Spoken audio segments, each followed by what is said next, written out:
안녕하십니까, 김한입니다.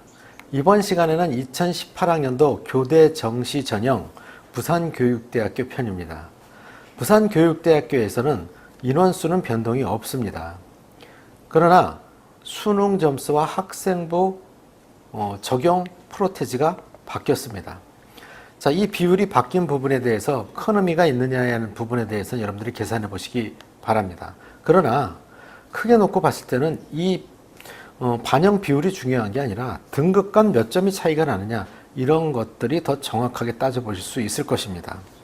실제적으로 등급 간 점수라고 하는 부분이 내신 등급을 제가 먼저 말씀을 드리게 되면요, 부산교육대학교는 1등급과 2등급이 4.5점 정도 차이가 나고요, 3등급과도 또 4.5점이 차이가 납니다.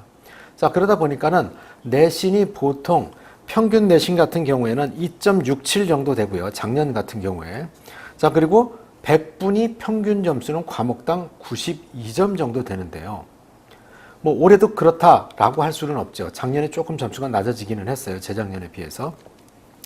이제 등급간 점수는 4.5 점수를 여러분들이 생각해 보시기 바라고요. 근데 여기서 가장 중요한 부분이 무엇이냐면요, 올해 영어가 절대 평가로 바뀌면서 이 부분이 그대로 100점으로 반영이 되게 되는데, 1등급이 100점을 반영해주고 2등급이 90점이라는 것입니다. 자, 그렇다면 작년 같은 경우에 영어를 2등급을 맞았어도 뭐 92점이 될 수도 있고 93점이 될 수도 있고 그대로 반영될 수 있었던 학생이 올해는 90점으로 반영이 될 것이고, 1등급을 맞은 학생은 100점으로 반영하기 때문에 영어 2등급을 맞은 학생은 아무래도 부산교대에서는 불리하지 않을까 하는 부분을 여러분들이 꼼꼼하게 생각하시기 바랍니다.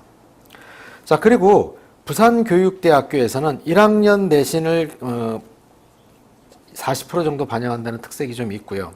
자, 그 다음에 영어 절대평가, 아까 제가 말씀드렸는데 부산교육대학교 면접을 제가 말씀드리면, 정시 면접은 부산교육대학교가 다른 교육대와 다르게 집단 면접을 본다는 것입니다. 3명이 한꺼번에 들어가 가지고 동일한 문제가 될 수도 있고 보통 다른 문제를 출제해 주는데요, 그거에 대해서 본인이 발표를 하고 발표한 분에 대해서 질의응답을 할 수 있는 이런 체제의 면접을 본다는 것입니다. 좀 까다로운 면접이라고 생각하시면 될 거고요. 자, 그 다음에 수시 문제를 한번 살펴볼까요? 올해 수시에 부산교대에서 어떤 문제가 나왔냐? 영어 절대평가에 관련된 문제가 나왔습니다. 부산교대 역시 교육 이슈 관련 문제들을 주로 출제하고요, 인성에 관련 부분을 출제하기 때문에 여러분들이 교육 이슈에 관련된 것들도 꼼꼼하게 살펴보시기 바랍니다. 부산교육대학교에 대해서 좀 더 궁금하신 부분이나 이런 것들을 확인해 보시기 위해서는 교대입시연구소 홈페이지에서 확인해 보실 수가 있을 거고요. 자, 그 다음에 김한 컨설팅 설명에 오셔서 확인해 보실 수도 있을 것입니다. 나머지 부분들은 여러분들이 꼼꼼하게 읽어보시면 다 이해가 가실 것입니다. 여러분, 감사합니다.